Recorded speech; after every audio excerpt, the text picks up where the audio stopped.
A gente vai começar o segundo dia de aula do curso de Neuroarquitetura e Psicologia Ambiental. A gente está gravando, então é um curso que tem participação ao vivo, mas cuja gravação também vai ficar disponibilizada. E memória, aprendizado e emoção, e o quanto isso está junto, né? A gente está aprendendo o tempo todo, não só quando a gente está assistindo uma aula, uma palestra, mas a gente aprende ao fazer um caminho, a gente aprende ao entrar num edifício, né? A gente vai estabelecendo a aprendizagem o tempo todo, né? Espaços todos homogêneos, padronizados, caixinhas. O que difere as caixinhas que nós desenhamos hoje destas aqui?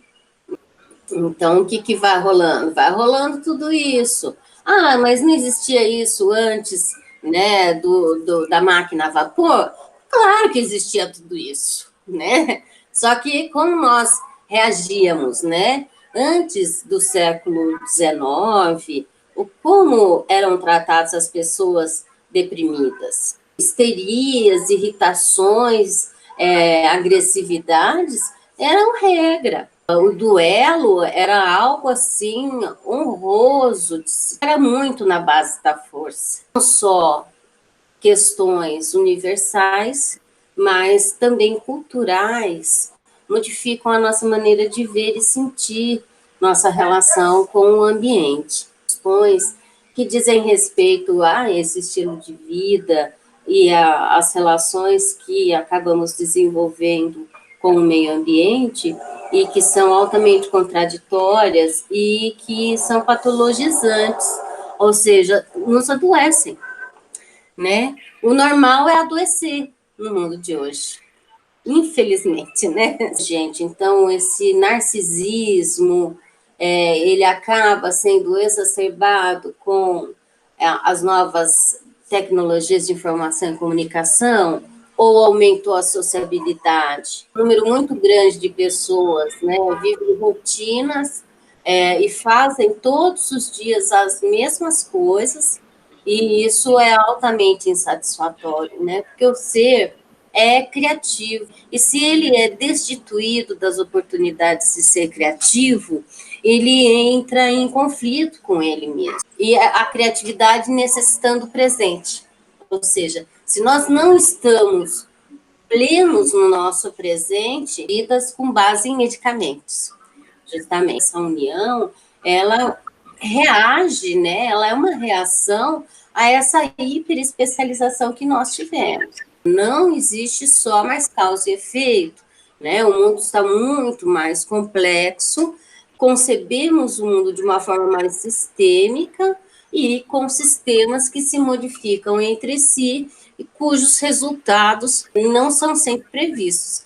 Não podemos trazer receitas. Se grade curricular fosse bom, não chamava grade. A minha fonte principal, que é da minha formação, que é Andréa de Paiva, que é aqui de São Paulo, arquiteta muito bacana, interessante. Por trás de tudo, né, gente, o que nós temos são ideias, são posturas humanas. Existe uma heresia básica para todo sofrimento humano, que é a heresia da separatividade. Nós acreditamos que estamos separados, né? Nós viver sem o planeta, né? Além de ar, né?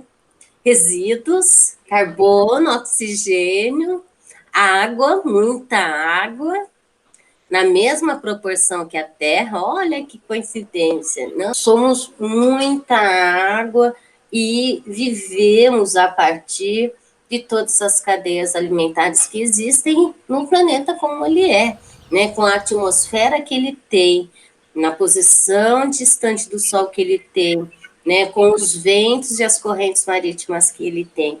A nossa interferência destrutiva ocasiona a nossa própria destruição. Isso já é velho, né, gente? Investigar, compreender os processos psicossociais decorrentes das inter-relações entre as pessoas e os seus entornos sociais e físicos, construídos e naturais, considerando as dimensões temporais, espaciais e culturais. A psicologia ambiental, ela é bem mais antiga, como a gente vai ver, tem toda uma história, né, ao longo do século XX, mas a neuroarquitetura é muito recente. A psicologia vai lidar, né, com o comportamento, mais a experiência, a ciência cognitiva com a psicologia, mais processos de base, que a gente chama, são processos da base cognitiva, como se faz e como se processa o aprendizado, né? Aí a neurociência cognitiva, que vai trabalhar as questões propriamente de aprendizado, o conhecimento do próprio cérebro, onde nós vamos chegar nos neurotransmissores, nos hormônios, nas emoções, cada ambiente acaba ou pode vir a nos provocar. A neuroarquitetura como essa união mesmo da arquitetura e da neurociência cognitiva, né? Psicologia, a gente vai entender o ambiente como um conjunto de gatilhos e estressores junto ao ser, vai desencadear um comportamento, né? As pesquisas vão ser feitas por ressonância magnética, que é uma experiência muito desagradável, muito usual, justamente porque não se obtém a ambiência, né? O ideal é que você tenha a pessoa envolta naquele ambiente e a medição, né, do seu cérebro vai mostrar qual parte está sendo mais ou menos ativada. O que se usa mais é o eletro mesmo, a tomografia usa-se também, e hoje em dia essas pesquisas de baixa e alta imersão, que são muito mais interessantes, porque são feitas com óculos 3D, então você leva essa pessoa, né, da sua pesquisa no ambiente que você quiser, para fazer as medições, ou o que é chamado aí de cave system, né? É um ambiente todo preparado que vai fazer projeções e, dependendo dessas projeções, é feita as análises. Desde os anos 60, a gente teve um levante aí, né, de estudos a respeito da ecologia, né? A própria descoberta e a fundação da ecologia enquanto ciência, as noções de sustentabilidade já surgem aí, os limites do crescimento, a partir dos anos 60, 70, que tomam mais força, em função, principalmente, de verificações, né? Verificações dos problemas ambientais que estavam começando a ocorrer em função das mudanças produtivas, né? E nas cidades, idem, porque nós temos aí na primeira metade do século XX um avanço muito grande da arquitetura moderna, e a arquitetura moderna, ela pregava uma padronização, uma modulação, uma homogeneidade, né? As casas em série. A máquina de morar, né? A máquina de morar, do nosso queridíssimo Corbusier, né? O objetivo era fazer com que se acabassem os cortiços, que se tivesse mais espaços habitáveis.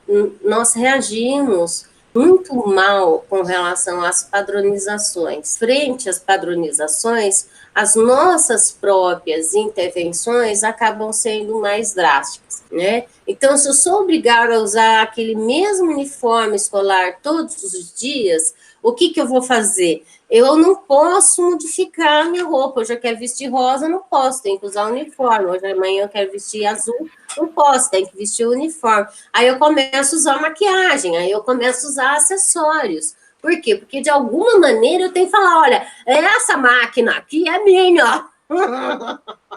Não sou um robô. Né? É legal quando o uniforme vira o abadá.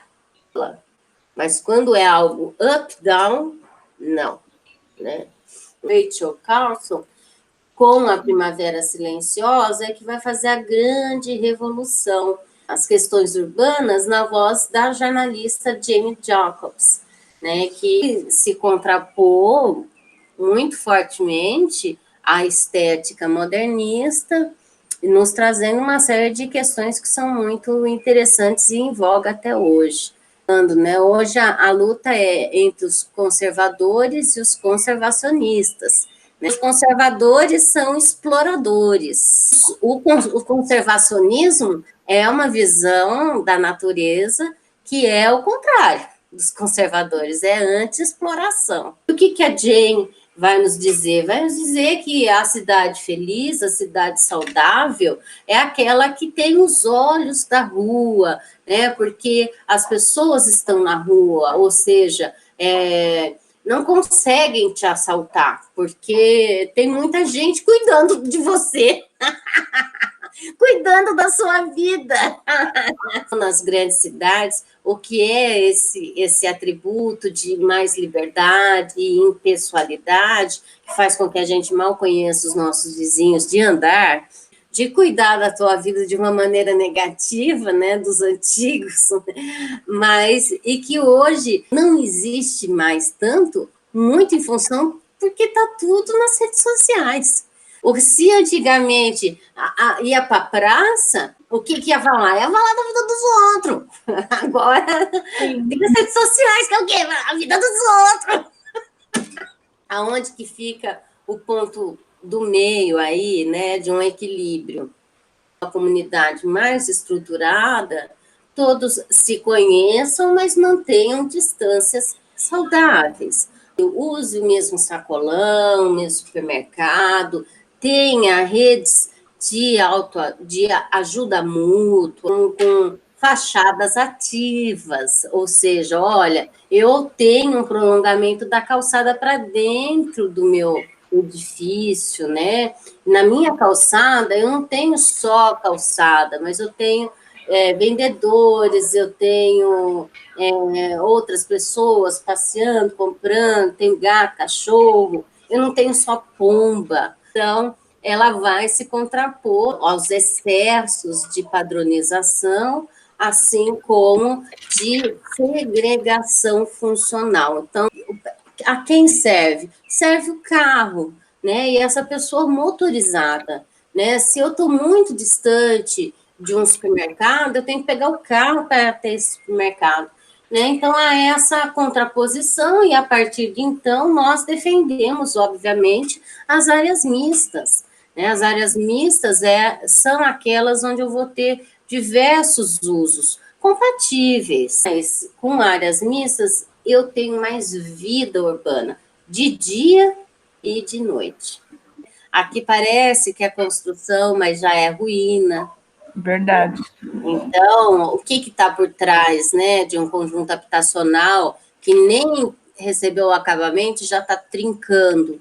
O que tem por trás disso? E por que isso permanece, né? Por que isso não é um escândalo que nos leva para as ruas, né? Porque é uma construção, né? Até essa passividade e a aceitação é uma construção que é feita com baixa escolarização, que é feita com alta vulnerabilização da sua população. Então, mantém a população doente, sim, mantém.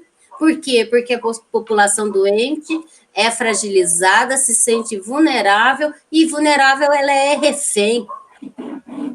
Real. É altamente cruel, né, gente? Altamente cruel.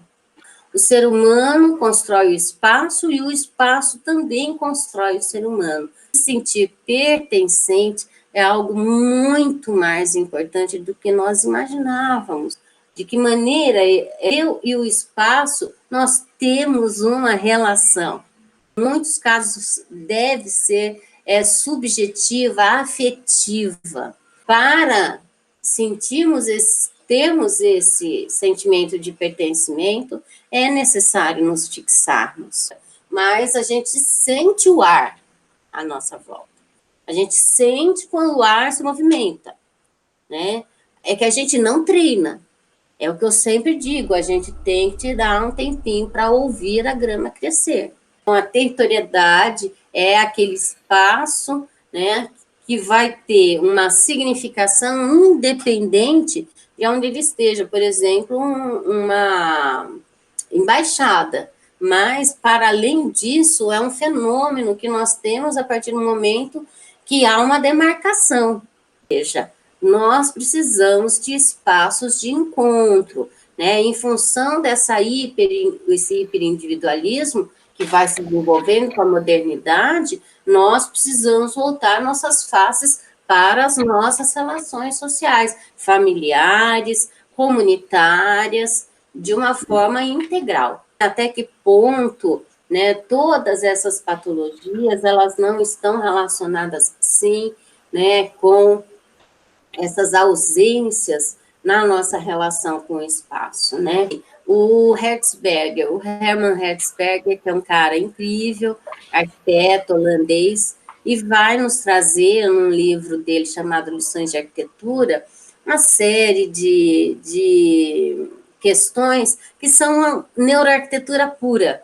Só que ele vai pela experiência profissional dele, pelo conhecimento de modernismo e contramodernismo que ele tem, né, e que é muito bacana, né? O usuário, né, para que se torne morador, ele se aproprie daquele espaço, ele coloque ele mesmo ali, de alguma maneira. Motivação, como a motivação direciona o nosso comportamento.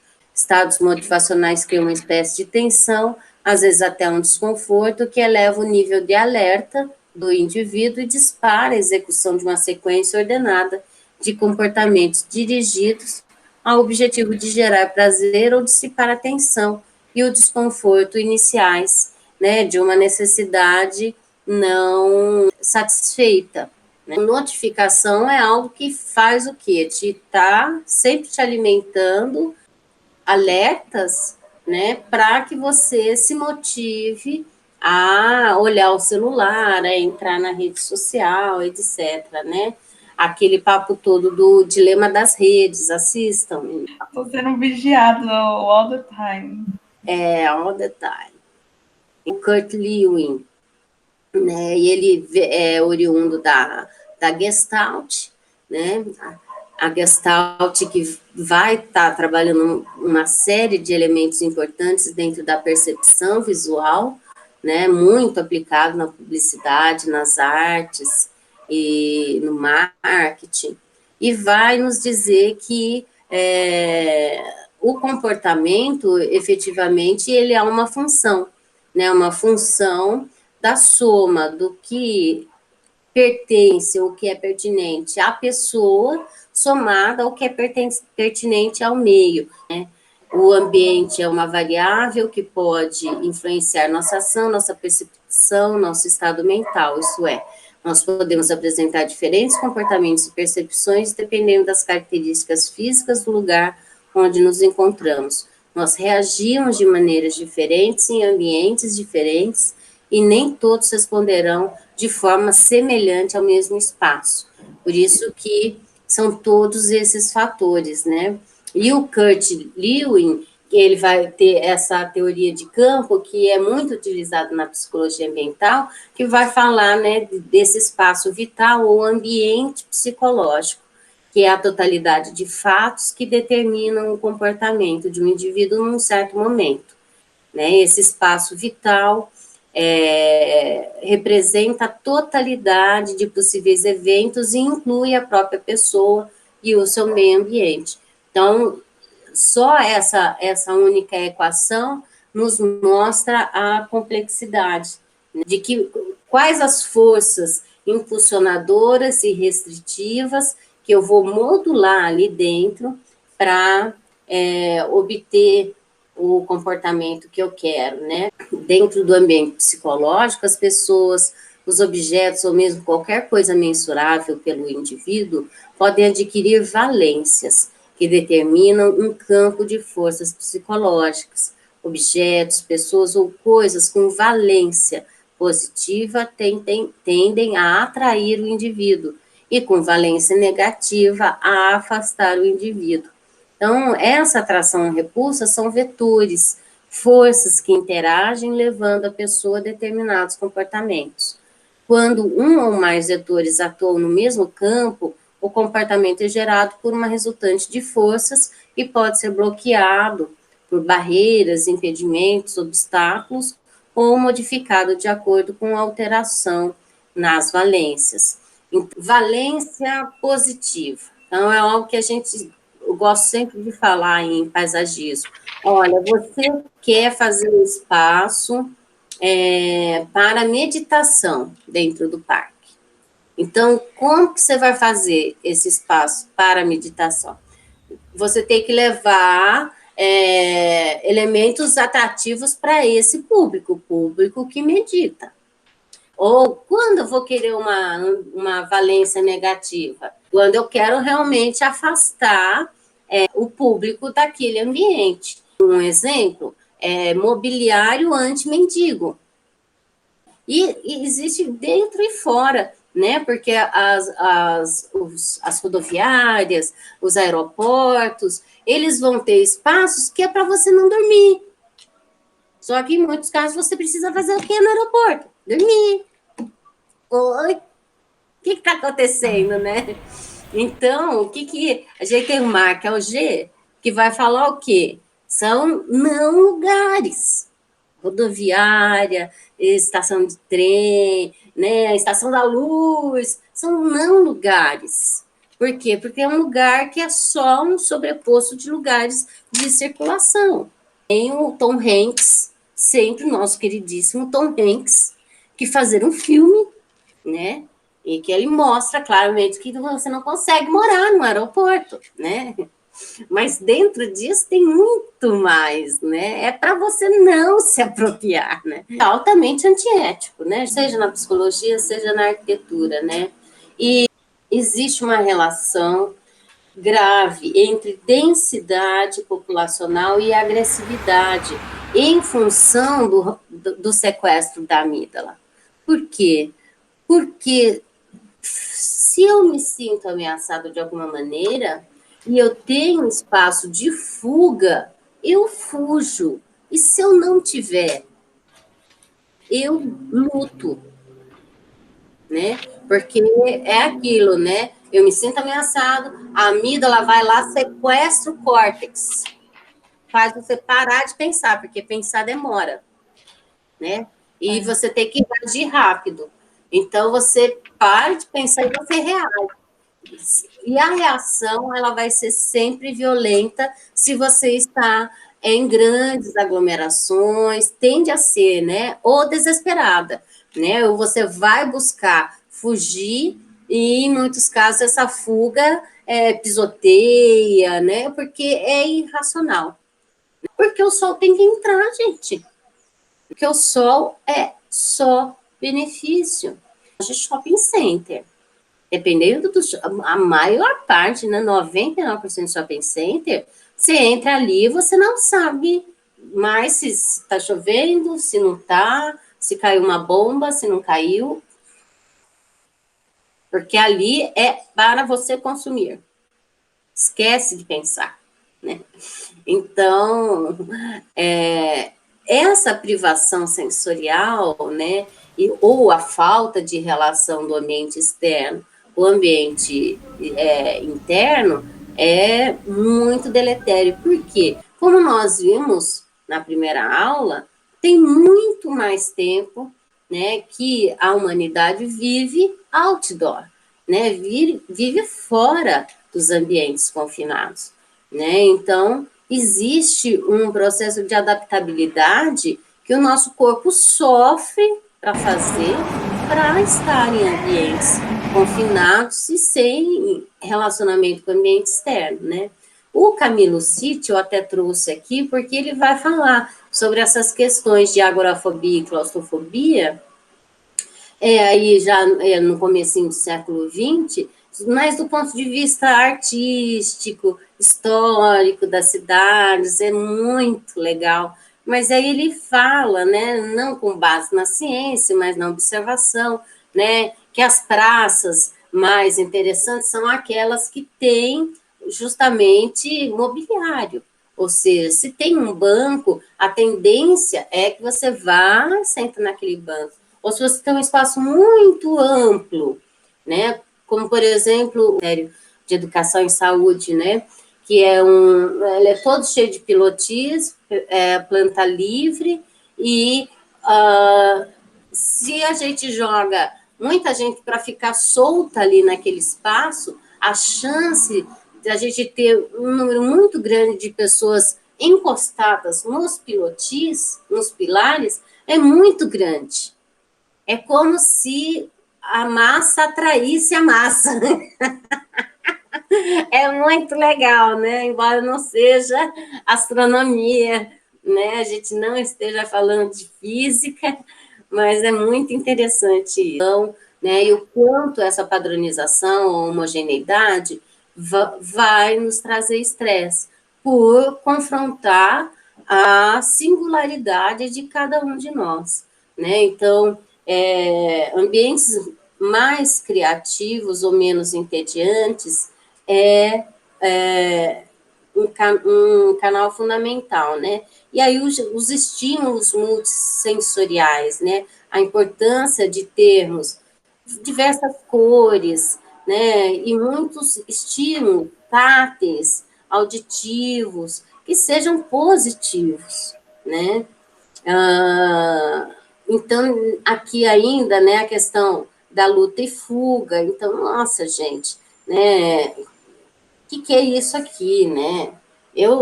Os 5 anos que eu trabalhei no centro da cidade, era todo dia, de manhã e à tarde, nisso aqui, ó. Nossa, isso destrói. E ainda você tem que estar linda, né? Essas chamadas quiet zones, que são os cantinhos, né? Que a gente vai substituir, né, com muita alegria e glória essas baias, né, por cantos que vão se colocar em relação a outros lugares e que vão trazer, né, possibilidades, liberdade, alternativas. Ou seja, não é uma baia idêntica à outra. Né? Eu achei muito interessante uma arte que eu encontrei que fala sobre como controlar a ansiedade ou o estresse, e ele tem tudo a ver com neuroarquitetura. Tem um momento de silêncio, faça uma pausa e respire, desocupe-se, leve uma vida mais criativa, menos homogeneidade, menos padronização, faça uma coisa de cada vez. Um cérebro estressado, né, nasce de um ambiente estressor. O vermelho, por exemplo, né, é uma cor que precisa ser muito bem utilizada. Né? Se ela é utilizada com destempero, ela vai ser um agente estressor. Né? Vai desencadear alterações na glândula pituitária. Né? Então, aumenta a pressão arterial. Crianças, olha, apresentam aumento de ansiedade e agressividade. Adultos, queda de capacidade de resolução de problemas. Ou seja, estresse. Uma reunião, sala de reunião, como geralmente reuniões podem ser muito entediantes, né? O que se indica aí na arquitetura de neuroarquitetura corporativa, né? Que sejam espaços mais coloridos, né? Menos sóbrios, espaços que motivem um diálogo mais aberto, menos formal, para que exista mesmo, né? Que estimule o diálogo. Mas se uma dúvida, por exemplo, essa coisa de sobriedade, mas aí não varia também? Tipo, por exemplo, um local de advocacia. Você não acha que tem que ser um pouco mais, querendo mesmo, eu acho que essa coisa de ser mais alegrinho vai para uma coisa mais, por exemplo, publicidade, um lugar de marketing, não teria que ter esse equilíbrio, eu acho que. Porque aí envolve as questões culturais do ambiente do direito. né? Sim. No curso que eu fiz com a Andréia, a gente analisou um projeto que era justamente um projeto de um escritório de advocacia, e o cara queria um negócio assim bem quadradão, né? Só que o que nós temos visto no nosso tempo, né? Que esses ambientes mais formais, eles são intimidadores, né? E aí vai ter sim, né? Ou seja, uma série de ambientes vão ter esse desejo de intimidar. Entendi. É isso que o advogado quer? Não, Uma sala de reunião onde ele vai estar recebendo os acusados. contraditórios, os Os contraditórios. contraditórios, é isso, essa palavra. Eu aprendi. Então, ele quer intimidar mesmo, né? O juiz, ele não fica num fosso, lá aquele fosso onde fica a orquestra de câmara. Não, ele fica no patamar, em alto, ele tem um martelo. Sim. Ele quer intimidar, o objetivo é esse, né? Então, vocês vejam, né, que no caso desse escritório, por exemplo, o advogado pediu para a sala de reunião 2 portas. Uma porta é a porta na qual ele vai entrar. E a outra porta, aonde os clientes vão entrar primeiro e esperá-lo. Nossa! Oxê! Não é? Caramba! Porque aí chega, né? Eu até gosto de levantar um pouco, né? Porque a pessoa chega, senta, né? A pessoa já senta, já chega. Aquela coisa toda chiquérrima. A pessoa Sim. pequenininha, né? Aí, de repente, chega o bonitão lá, de ternão, bonitão, né? Paladino. Saindo do camarim, cheguei, eu sou o ser. Você sabe com quem está falando. Então, é este o nosso mundo? É. A gente pode ter um cliente desse? Pode. A gente vai fazer o que ele quer? A gente vai fazer o que ele quer, mas nossa obrigação é educá-lo também. E mostrar para ele que nem sempre essas relações de intimidação são convenientes para ele.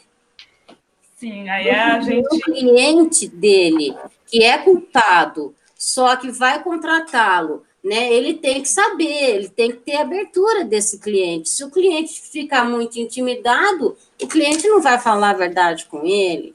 Então, até que ponto, né? Eu já fui muito médico, gente, que é assim também.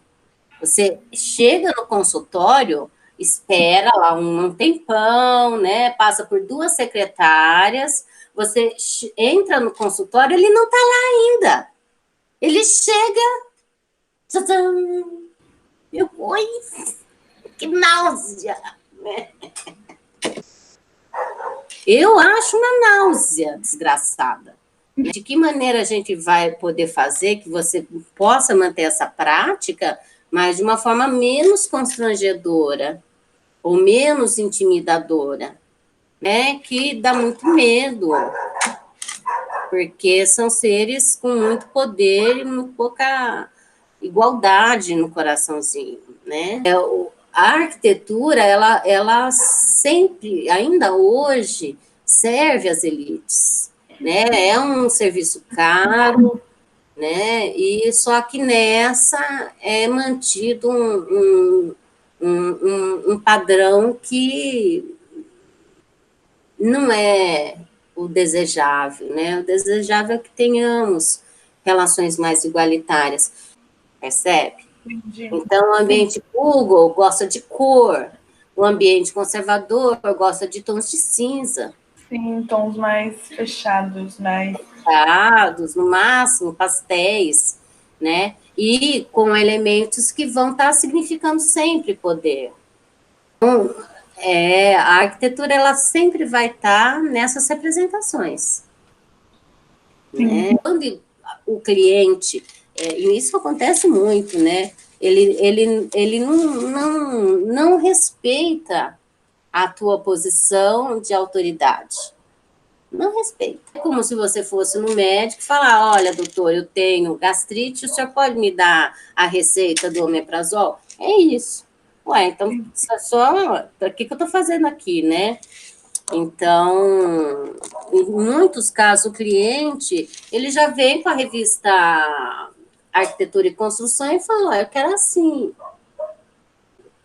Não é legal. Agora, como fazer que seja, por exemplo, sóbrio, né? Mas que não seja tão opressor.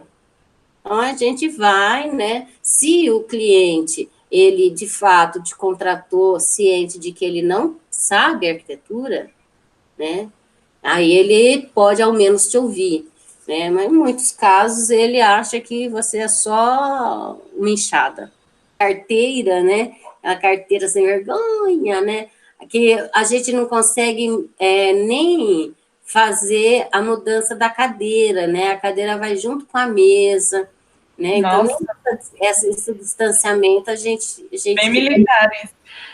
É bem militar, né? E aqui um espaço já num modelo pedagógico mais contemporâneo, né? Com mesas podem ficar, olha, em bicicleta ergométrica, olha, então fica ou com pedalzinho. Se quer sair dessa mesa, tem outra mesa onde você pode ficar sentado. Mas por quê? Porque criança ficar sentada é uma judiação. Criança gosta de se mexer. Simples assim. Nem fale. E por que que tem tanta criança hiperativa? Será que não foi um excesso de repressão? Sim. Pode ser. Né? Eu honestamente acho, viu, gente? Então, tudo que não pode fazer, dá vontade de fazer, né? Daí você tem que ficar preso em alguma coisa. Exatamente. Que vem de encontro mesmo a uma cidade mais caminhável, com mais verde, né? Mais humana verdadeiramente, né? Mais respeitosa dos seus usuários, né? Então, respeitando as necessidades desses usuários, né? Ou seja, então, se eu tenho um espaço onde em muitos casos, entre um voo e outro, eu vou ter que ficar ali 5 horas, por que não oferecer um espaço, né? Além de uma cadeira impossível até de reclinar essa necessidade, ou um espaço de uma leitura que você quer fazer só você mesmo, né? E num cantinho, né? Onde você vai sentir esse espaço de fuga, de refúgio, de segurança, mas com liberdade para fazer outras coisas, né? Eu vou parando por aqui, se deixar a gente fica até as 8 horas da noite, porque não para de falar. Tá bom.